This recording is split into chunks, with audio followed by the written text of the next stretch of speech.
Well, hey everyone, welcome back to our podcast. Today we're going to discuss 5 ways you can honor the life of your baby and your grief this Christmas season. Hi everyone, this is Tony and Jeff Braybeck. We are the founders of Our Little Sparrows Pregnancy and Infant Loss Support.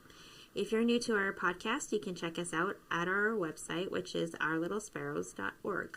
Awesome. Mm-hmm. So you ready to get into the 5 ways? Sure. Cool. Mm-hmm. So like Tony said just a minute ago, we're going to talk about the 5 ways you can honor the life of your baby as well as your grief during Christmas, which probably sounds weird to someone. It's like, honor my grief. What does that mean? Well, that's what we're going to get into. Yeah. So the first way that we have for honoring the life of your baby as well as your grief is to just simply create a new tradition. Yeah. And this could mean something very different for each family. Right. For sure. Mm-hmm. So what are some ideas of creating a new tradition? Well, something that we've implemented at our Christmases is that I like to buy a new Christmas ornament for our tree with our daughter Olivia in mind. And so I have been picking ornaments that have her name on it. And along with that, as we've added to our family, now I pick ornaments for not just Olivia, but also James and Audrey. And so it's kind of become this kind of annual thing that I like to do, is pick ornaments, usually at Apple Hill somewhere. Right. And so, I mean, we should probably, full disclosure, our Christmas tree is up. It is. Like, Thanksgiving's not even here yet. It's in 3 days. I mean, it would probably go up November 1st if I had full-fledged decision-making abilities on that. But I try and hold off at least close to Thanksgiving. Right. But yes, our tree is up already. Just because I am Canadian and we celebrate November 1st for our Christmas season. Got it. Our Thanksgiving's in October. So. Yeah, way before. So we have 2 months, full 2 months of the Christmas season where I come from. I really like buying the Christmas ornament. I know that we were even given ornaments with Olivia. And if you haven't listened to our podcast before, this is the first time you're chiming in.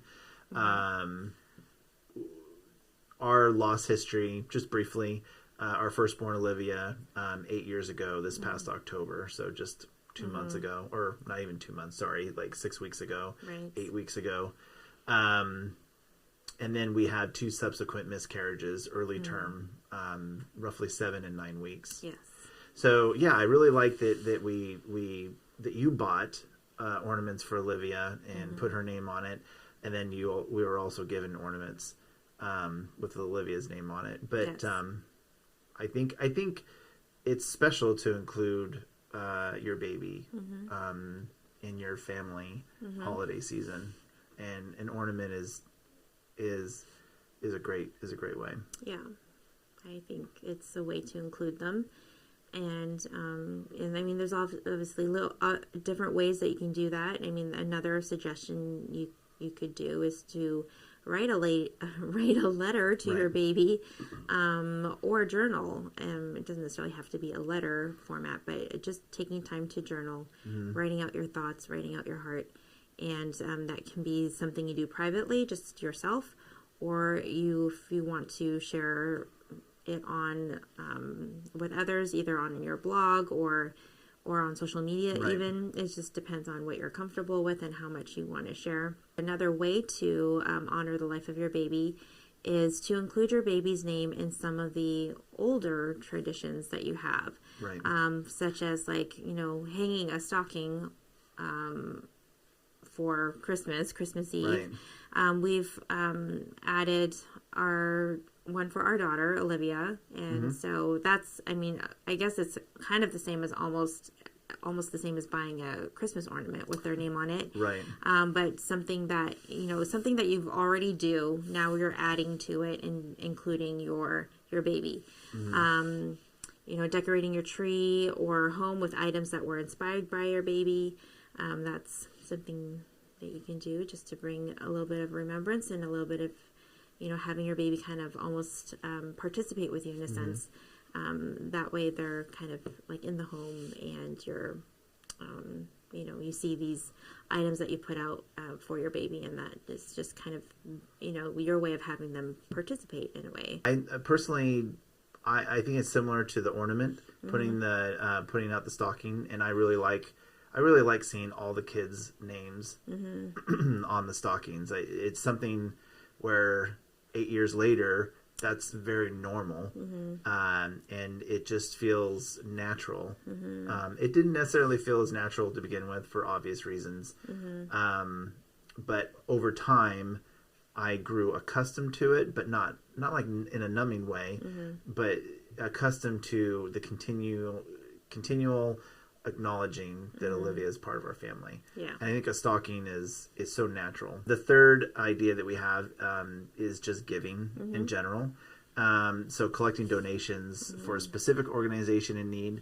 Again, if you know of a nonprofit specific to pregnancy and infant loss, that might be near and dear to your heart and something that you would want to do. There's other nonprofit organizations, obviously.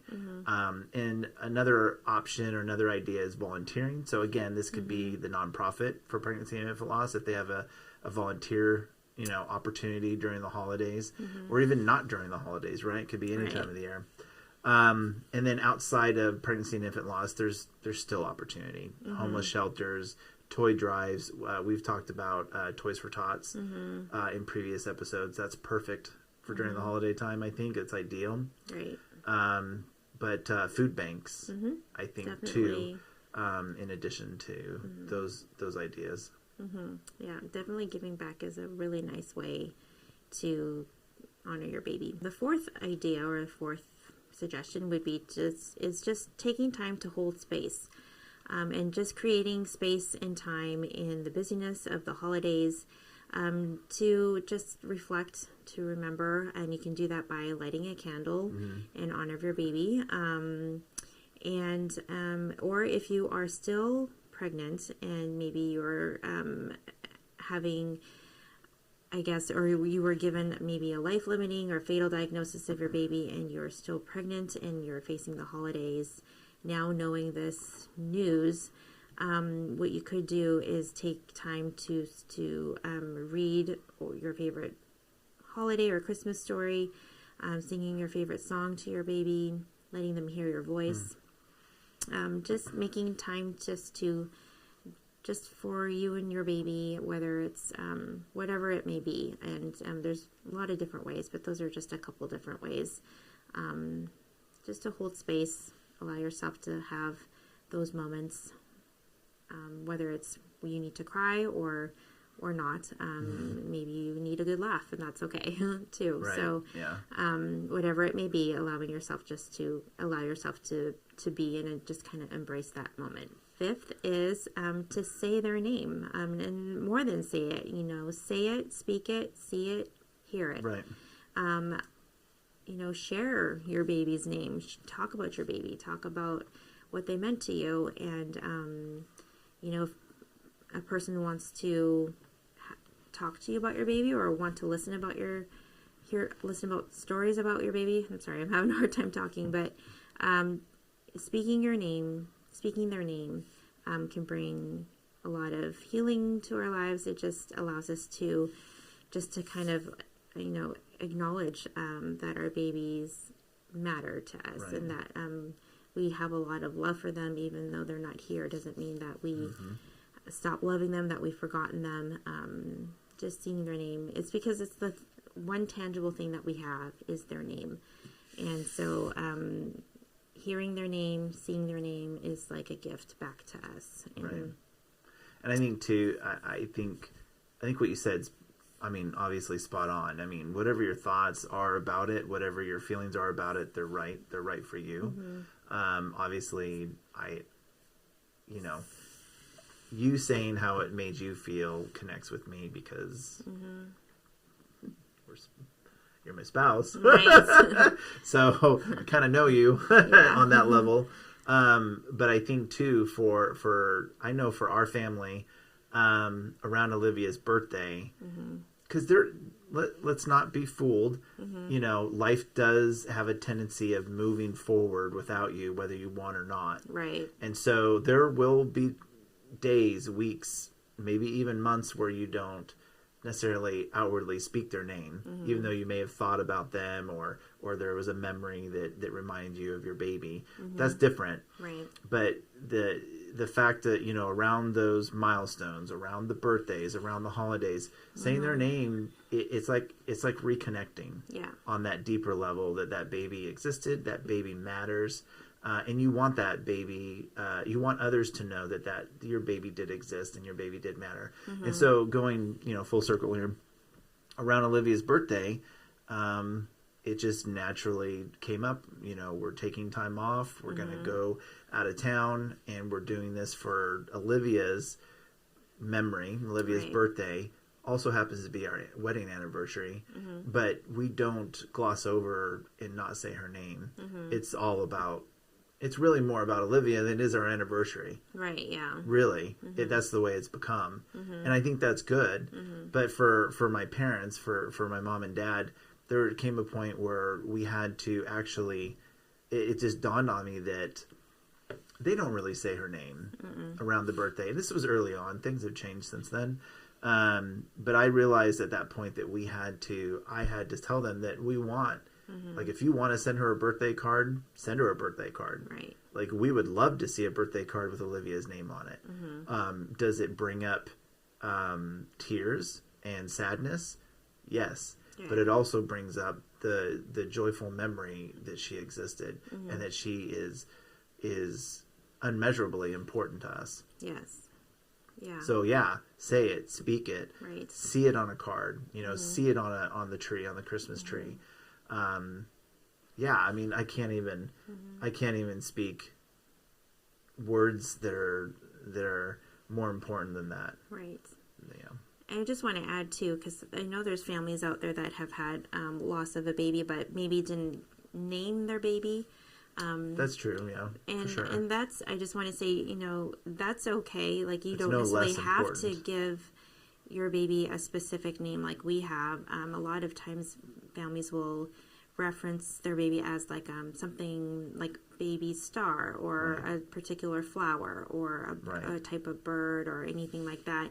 And if that's the way you've chosen, and that's how you remember your baby, then use that. You know, use that symbol that you've picked for your baby, and reflect that, you know, throughout your home, throughout your decorating, whatever you choose to do. And when we say their name, we are in a way saying, not that we're pressuring you to name your baby, give it a specific name, but just to say, you know, baby star, or even if you're not sure what to name your baby, you could use baby and your initials, last name type is another example that we've seen. So there's different ways to name your baby, and it doesn't specifically have to be a name. No. Yeah. I hope that makes sense. No, it makes sense to me. You're right.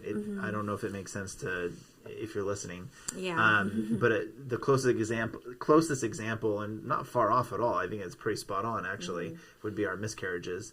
Our early term miscarriages being 7 weeks and 9 weeks, or 7, 8 weeks and 9 weeks. Yeah. Right in there, it was baby B for our last initial, or the initial of our last name. And we kind of just kept it simple at that. And that's okay. Yeah. That's fine. And we kept it for both. And I think that's okay too. Or sometimes depending on what, you know, we're having their names put on for something like on the back of a shirt where we, you know, for sharing parents, we've put Olivia's name and then we put Brabeck Babies. Oh, right. To include for both. The March of Dimes event. Because our team t-shirt. We're taking, you know, I'm like thinking we're taking up 3 lines, which would... Hey, we deserve all 3 lines. We could get 3, but I'm like, we just, you know, I'm okay with just saying Brabeck Babies. Brabeck Babies. In that particular instance. Again, those are just 5 tips, 5 ways that you can honor the life of your baby and your grief at the same time this Christmas holiday. So... Yeah. Tony and I always want you to know that you're not alone, and that you're loved, and that your baby, your babies, all of our babies will always be cherished and always be remembered. And if you're listening to the YouTube channel podcast, you can click or tap up above to see our next week's podcast. And if you click or tap below, you can join Tony and I in our grief series the pregnancy journey, grieving from diagnosis to the loss of your baby, and beyond. Thanks for joining us.